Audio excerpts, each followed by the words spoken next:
You know, I can promise you, it never happens as fast as you want it to happen. But it has nothing to do with because where we're going. You know, Oklahoma, our program is all about us. You know, we stand on our own 2 feet as a program, and we're focused on how we can, you know, be at our best, how we can improve and get better in the areas we got to improve and get better. And that's what it's all about, building it the right way. And regardless of what conference we're in, we got a lot of work to do. When you say there's 90 plus players that are first or second year players, that means there's 90 plus that have not won a Big 12 championship. How do you explain that tradition, that championship mentality when you have that many that have not won a Big 12 title and say, this is Oklahoma football, this is the expectation when they haven't accomplished that? Well, look, you know, Oklahoma's not entitled to win. Let me just say that. Oklahoma's not entitled to win. You know, they don't have this monopoly on winning. You know, this is what it takes to be successful. Okay, it's not Oklahoma. You know, this is the expectation. This is what it takes to be successful. This is the game plan. This is what's required. These are the ingredients. And you know, so again, that's the challenge of coaching. You know, bringing out the best in people, developing them, putting them in a position to be successful, inspiring, challenging, and motivating, correcting, teaching. Development. It's a developmental game, and so we got to develop quickly, and so there's a great challenge in all of that. You know, again, especially that 97 of the 123, this is their first or second year, you know, at Oklahoma. You talked about Big 12 a little bit up there, but what's the conference meant to you? Is it emotional? Is it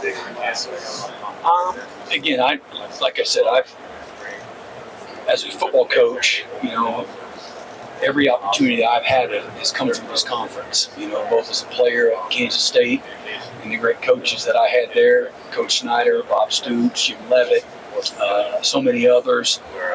The great leadership in this conference, all the different, you know, commissioners from the Big 8, and then again, my memories, my development, my improvement over the course of 20 years have come through, this conference. And so, again, I'm emotionally attached to all of it. I'm a passionate, connected, teacher. And so between the players and the coaches, this is my root system. So, again, I love change. I love evolution. Nothing ever stays the same. And where college football is going, this was inevitable. That there's going to be some kind of a big merger. This isn't the last of what's going on right now. So ultimately, when somebody wants to crown a single champion, and there's money and all kinds of stuff that's involved that has perpetuated this. But I'm not here to judge that. But again, I'm not going to be emotional about this last year in the conference. I'm far removed from something like that. My focus is on our locker room, our football program, and what we got to do to get to a championship level from a competitiveness and improvement standpoint. With regard to learning from last year, and the podium you mentioned being more efficient and listening better. And I know that that's kind of a team-wide thing, but it seemed like you were kind of talking about things you learned in year one. Can you maybe speak to that a little bit more, some of the specifics about being more efficient than you learned and listening? Yeah, well, obviously, constantly teaching and getting your players to be better situational football. So efficiency where we're complementing each other, not compensating for each other, and being more efficient in all the particular, football areas. So if that's defense and you're talking about run defense, or that's defense, you're talking about third and fourth down defense, or red zone defense, a 2-minute defense, the fundamentals of the game, all of it leads to efficiency, and the same thing on the other side of the ball. In the same exact categories. In being efficient, how can we become a better football team in the fourth quarter? And so what led to us not being, and it's not any one single factor, but I think the improvement from a competitive depth standpoint leads to competitive stamina, and again, and being right in those areas that we talked about, improvement in all the the football side of it, the fundamentals that it takes to play at a better level. Again, just being another year in the system, naturally you're going to be further ahead than where you were a year ago at this time in our systems and strength and conditioning and our culture and establishment there. Like I said, our players are more efficient at doing player-run practices right now than they were a year ago because they don't know what they didn't know a year ago. Danny Stutzman couldn't articulate, defensively what he's able to do now. Their ability to communicate as a defense is much different than where they were a year ago. I can't play the game. They're the ones that got to play the game. So if you don't say it, you can't play it. And so things they're able to say and do now on their own is learning how to walk before you run and crawl before you walk. So it's everything. But yeah, I've got plenty of player councils. I'm always listening. My job is to do what's best for the players, always. Every decision I make, it's what's best for the players. And sometimes what's best for the players don't like. But I'm always listening. I think the best leaders have an ability to listen at the right times. And again, you got to regurgitate the information how you see fit. And, not every new idea is the right idea either. And, it needs to still align with the values and what I know it takes to be successful. And, but our team, the way we were built last year, to me, is going to be built different where we're at this year. And, my expectation is we're going to play more guys. We're going to have more guys that are capable of playing winning football. That's part of being stronger and better and having better stamina in the fourth quarter. So I can think better, I can react faster, I can be more explosive, I can be stronger at the point of attack. We can hold them to field goals, not give up touchdowns, play better run, all those things. And so it's a really broad a word when you talk about efficiency, but it means a lot to us. And we've worked hard at the strain, the focus, and the finish in everything that we do programmatically all off season. And so I think we're better equipped as a football team, today than we were a year ago at doing exactly that. And sometimes you got to go through it so that you can figure out, where the target is, and that's an important part of it. Can you elaborate on the colors that you got this summer? Connor here, Philip Paya, those guys. Yeah, so I'm thinking DJ Terry and Philip Paya and Connor Neer. Thing about Connor Neer, he's a 4-year starter. He's an All-American. He's a captain. He's a national champion. My favorite linebacker is one linebacker that's ever started a college football game in Danny Stutzman, and really wanted to bring the right person, the right individual, the right player that fit our culture, our playing style, that brought experience. I wasn't going to just bring in an experienced guy. I wanted a guy that could line up and play winning football for us. And, so Connor's a guy that's going to bring instincts, toughness, physicality. He's going to be able to lead the defense. He's going to be able to communicate. He's going to be able to perform under pressure. And he knows right from wrong. He understands standards. He understands a locker room. He understands leadership. He understands tough coaching. And he's won at the highest level. And so I'm excited to bring in a guy like Connor, and he'll help expedite the growth of other players. Competition brings out the best in everybody. And we needed more competition, more guys that are capable of playing at a really high level. And he's been wonderful. His commitment, his work, and so high expectations. DJ Terry, again, he brings, size and power up the middle of the defense that you got to have. Got great natural strength. I love his humility. Been an incredible, humble, hardworking guy. He's fit right in because he's low maintenance. He's a hard worker. He's been doing 2-a-days on his own since he got here. He has a sense of urgency about creating value for himself and opportunity for himself. And he's got experience at playing the game. And he's a heavy-handed guy. That again, I just like his attitude, his toughness, and his humility. He has no expectation other than he's going to show up every day and earn whatever it is he's given. Philip Pye is another big, strong body guy that tore his ACL early in the year. I think his best football is still in front of him, but he's a big, strong, powerful body guy that hopefully will get him in the right kind of shape where he can contribute, overcoming a knee injury from a season ago, and another guy that can play the game, particularly in the run game. We just felt like we needed to bring additional players inside that can create competition, that can create competitive depth, and that can bring something from a humility, a respect, a work ethic standpoint that would help make us better. And so we've been able to do that. But hopefully a guy like him and a guy like DJ will bring out the best in guys like Grayson Halton and Ashton Sanders and Marcus Strong and Isaiah Coe and Jordan Kelly. Guys that have been here and been playing. Coach, we saw your quarterback buy some uniforms for kids at his high school this offseason with his own money. How cool is that for you as a head coach to see your quarterback doing that? I think it's what living's all about. I think for all of us as human beings, paying things forward. It's not how big you can make your platform; it's how impactful you can make your platform. And so to see young people like Dylan have a genuine appreciation for his success and the people that have helped him along the way, and finding people that maybe won't have the kind of platform that he does, or maybe not the same opportunity to give back, is what it's all about to me. That's living a life of impact, of influence, and of significance. A lot of times I think it's confused. A lot of young people, it's about how much I can acquire, how much I can get, and he's a great example of a doer and a giver, not a talker and a taker. Brent, I wanted to ask you about one of your former colleagues at OU, Kevin Wilson, got hired at TU. Wanted to ask you what you remember about coaching against him. What was it like trying to combat him in practice, and what's your perception of him? Yeah, great football coach, great friend, great man, husband, father, a lot of fun, tough guy. He gets more out of less. One of the best play callers, might be the best play caller I've been around. Incredibly instinctual, understands the other side of the ball, does a great job of anticipating. It's just affirmation of all the same stuff, Kurt, that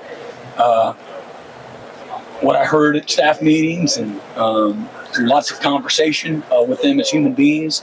And it's really just, stay faithful to what it takes, stay faithful in your belief system, stay faithful to development, be patient, yet, be demanding. Don't compromise your values and your standards, and don't lose your way. When a lot of people in the middle of a storm, they can lose their way quickly.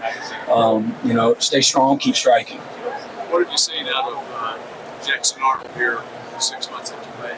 Yeah, just incredibly competitive, great work ethic, tremendous humility, willingness to follow and learn from others. No entitlement whatsoever. A tough guy, really smart. Football is easy for him, and he plays the game with great anticipation, great awareness, highly skilled in throwing the ball and running it as well. But just a great teammate overall. He's brought tremendous value to our locker room. Yeah, I'm really excited about Peyton. Obviously, we feel strong he's going to help us immediately. Again, the game's easy for him. The good ones it is. He finds the ball. He gets concepts. The moment never gets too big for him. He takes a challenge well. Incredibly coachable. Comes from a great system, and so he brings a lot of that with him. So he understands the game. He can take one language and translate it to another language that means the same thing. It's not too much for him. Doesn't get paralyzed in that. Tough, physical, great range, ball skills. Again, tremendous anticipation. But he can play a lot of spots. Is he working at safety for you? Yeah, he's working at safety in lots of spots. How many safeties can you put on the field at one time? How many do we need?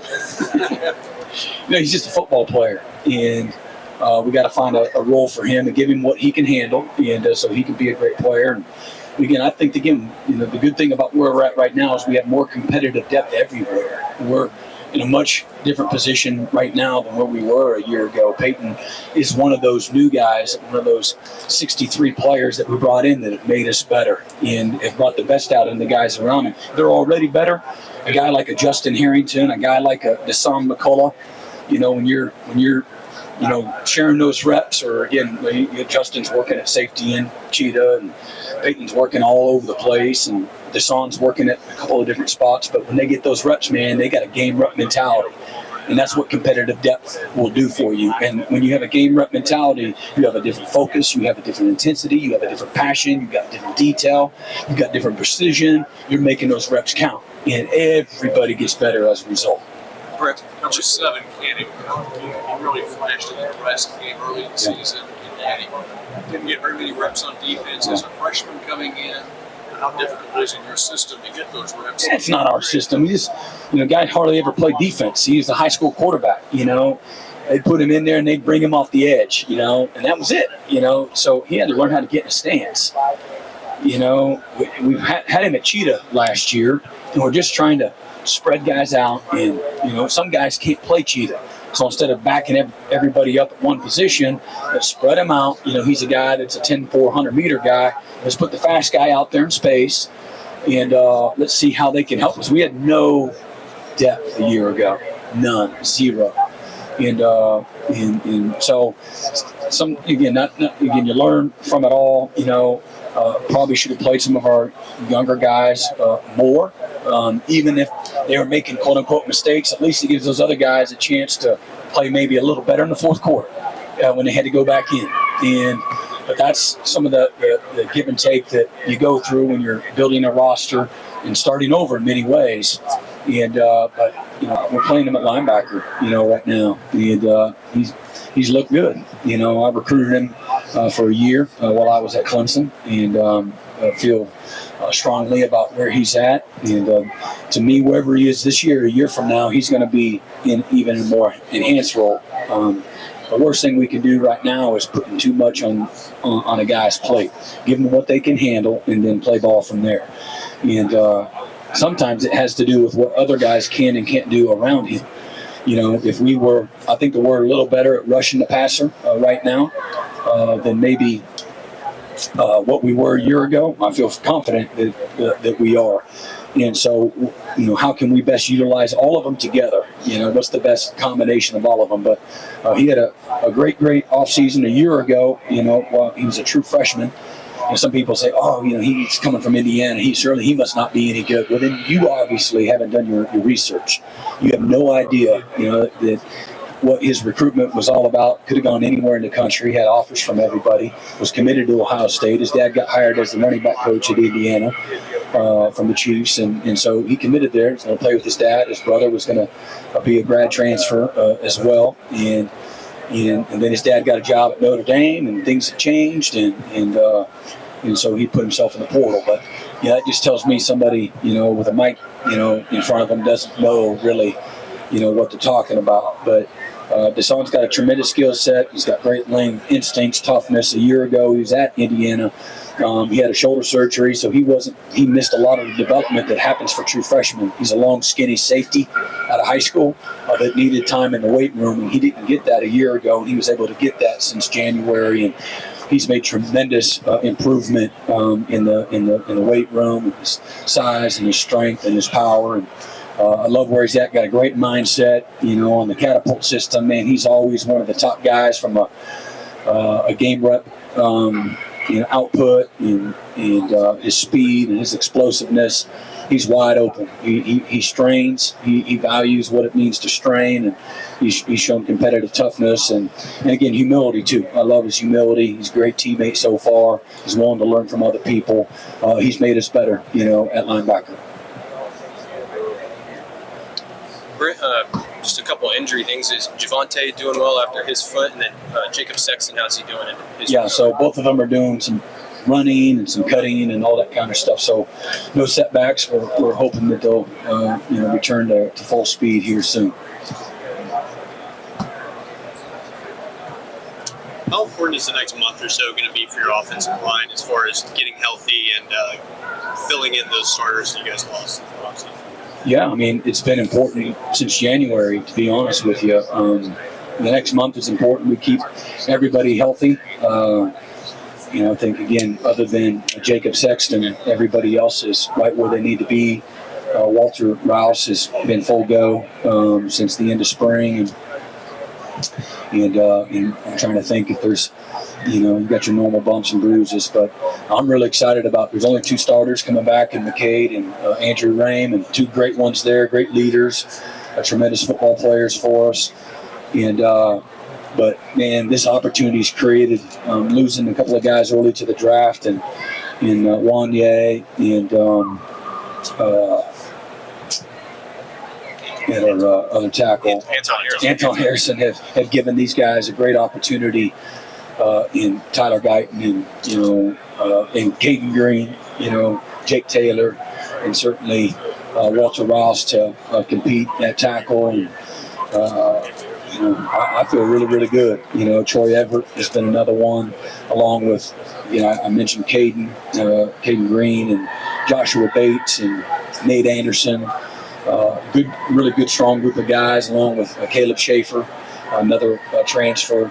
And then, and again, where we're at right now, I feel really, really good, going into fall camp here in a few weeks. Brent, you mentioned earlier that OU hasn't played, great defense in a while, and when you took over Clemson, it was kind of a similar situation, and you took a big leap from year 1 to year 2 at Clemson on defense. What do you remember about those first 2 years and how you were able to go from where you were at Clemson year 1 to where you were? Well, I think having a really big-time explosive offense is something that we were fortunate to have at Clemson. They had just won the ACC. Taj Boyd, and Sammy Watkins, and Andre Ellington, and Nuke Hopkins, and Martavius Bryant, and a whole bunch of other dudes was on that other side, baptizing our defensive backs at the time, but helped the transformation too. Expedite the transformation, but it's like anything. The better the people that you're lining up against every day in practice, the better you get. And so that was a big part of it. But they had just given up 70 in the Orange Bowl and had a lot of work to do. But they had actually played, top 15, top 20 defense in the couple of years prior to that. So maybe not in this exact position. And then I had a bunch of young guys that had played. Lost some veterans prior to me getting there, but a lot more young guys that actually had played. They had recruited really well. You had Stephon Anthony and Tony Stewart, the number 1 and number 2 linebackers, and coming out of high school, as well as a guy like a Travis Blanks, who was an All-American, safety out of Tallahassee, and a few other guys like that would become amazing players. But I think they had recruited maybe a little stronger defensively than maybe what we had, and from a depth standpoint. And but it's all a challenge, fitting guys that, developing the players that we have, and recruiting to, a system is all important, and a lot of times it's people. You're trying to find the right people that are committed to excellence. The toughness, the work ethic. We had to learn, the way to strain the right way, how to practice the right way, a mindset in a walkthrough. That didn't show up here, and that was where it needed to be. It wasn't. Actually, it was the opposite of where it needed to be. And we don't get that right, none of that other stuff on game day is going to take place. So, there's been a lot of things that maybe don't show up in a stat sheet. We didn't have any of those guys a year ago. Now those guys are, competing for some playing time. We didn't have Shane Witter, last year, a guy that is going into his senior year. And then we certainly didn't have Deshaun McCullough and, again, Connor Neer, along with a new and improved version of all the guys that are returning, starting with Danny Stutzman. And again, what Kobe McKenzie can do now is different than what he was. He missed all of fall camp last year with a groin tear. And, when you miss those reps as a young player, it's hard. Unless a complete disaster happens. We had a defensive end playing middle linebacker, and he's the second leading tackler, I believe, in the conference. Did a great job for us, but that's what we had to make the best out of our situation a year ago. So much different spot. I think just talking about linebackers, that's indicative and reflective of virtually every other position. But linebacker, we've got one linebacker, Danny Stutzman, that other than the 2 portal additions, we didn't have anybody that had started a college game. Woody Washington's the only corner that started a college game, on our roster right now. And so we're going to have to count on some young guys, to step in and help us, right now. But we have more, again, competitive depth up front with both the returning players and some of the freshmen that we signed. And then, of course, we have 6 additions through the portal up front in our front 7. Think about Dylan, think about Jonathan, think about some guys that you're recruiting that you're bringing in.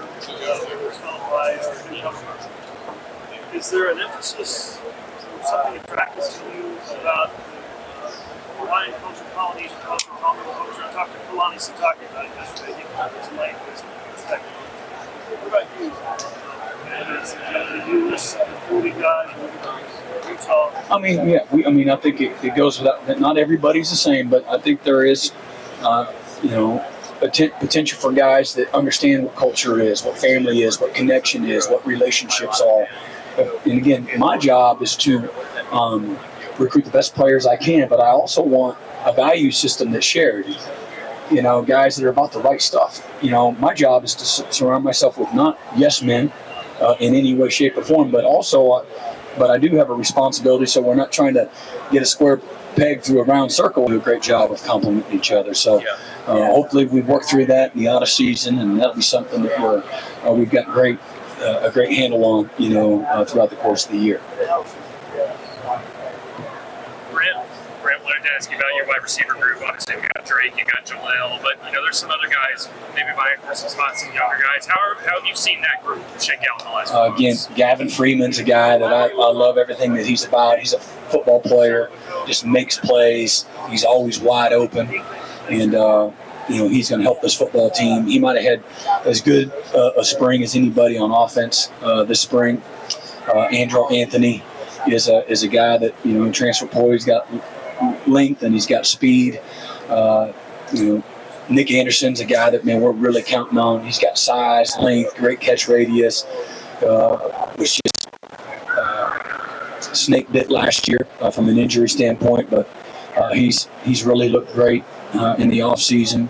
Jaden Gibson's a big old long target that's improved strength and knowledge and confidence in developing his skill set. Really looking forward to Jay Gibb being able to help us. Got some other guys trying to get healthy, but LV Bunkley's become a great leader for us, that wide receiver and a really consistent player. Brennan Thompson's a guy that's got, world-class speed, and so I'm anxious to get a chance to see him on the practice field and, what we can do, with him in our offense. A guy that, I know that a lot of people around college football thought a lot of coming out of Spearman High School. And so he brings a tremendous skill set, and all of his best football still in front of him. Really excited about Jacquez Petaway. And, we really, there's nothing that he can't do. I think he can play inside, he can play outside.